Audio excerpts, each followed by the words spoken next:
Hello കുട്ടിക്കൂട്ടുകാരെ, ഇന്ന് ഞാൻ നിങ്ങൾക്ക് പറയാനിരിക്കുന്നത് ഒരു മനോഹരമായ പഞ്ചതന്ത്ര കഥയാണ്.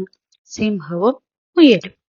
ചെറുതായ മുയലിന്റെ ബുദ്ധി എങ്ങനെ വലിയ സിംഹത്തെ തോൽപ്പിച്ചു എന്ന് നമുക്ക് കേൾക്കാം. ഒരു കാലത്ത് കാട്ടിൽ ഒരു ക്രൂര സിംഹം ജീവിച്ചിരുന്നു.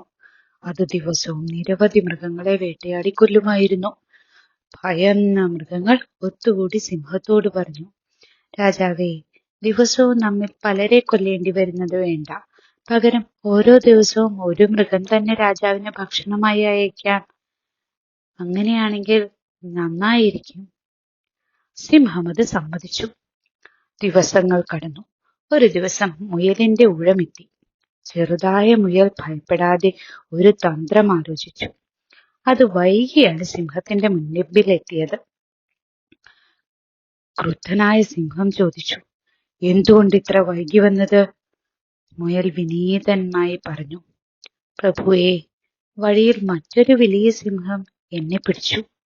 ഞാനാണ് ഈ കാടിന്റെ രാജാവ് എന്ന് പറഞ്ഞ് നിങ്ങളെ വെല്ലുവിളിക്കുകയും ചെയ്തു. ഇത് കേട്ടപ്പോൾ സിംഹം കോപത്തോടെ മുയലിനോട് പറഞ്ഞു, എവിടെയാണ് സിംഹം? കാണിച്ചു തരൂ. മുയൽ അവനെ ഒരു ആഴമുള്ള കിണറ്റിലേക്ക് കൊണ്ടുപോയി. കിണറ്റിലെ വെള്ളത്തിൽ സിംഹത്തിന്റെ തന്നെ പ്രതിബിംബം കണ്ടപ്പോൾ സിംഹം കരുതി അത് മറ്റൊരു സിംഹമാണെന്ന്. അതാ മറ്റൊരു സിംഹം, സിംഹം പറഞ്ഞു. അതിനെ ആക്രമിക്കാൻ ചാടി കിണറ്റിലേക്ക് വീണു. അതോടെ സിംഹം മരിച്ചു. കാട്ടിലെ എല്ലാ മൃഗങ്ങളും സന്തോഷത്തോടെ പറഞ്ഞു, ചെറുതായാലും ബുദ്ധി വലിയ ബലം തോൽപ്പിക്കും. ഇതാണ് ഇന്നത്തെ കഥ. കുട്ടിക്കൂട്ടുകാരെ, കഥ ഇഷ്ടമായെങ്കിൽ ലൈക്ക് ചെയ്യാനും ചാനൽ സബ്സ്ക്രൈബ് ചെയ്യാനും മറക്കരുതേ.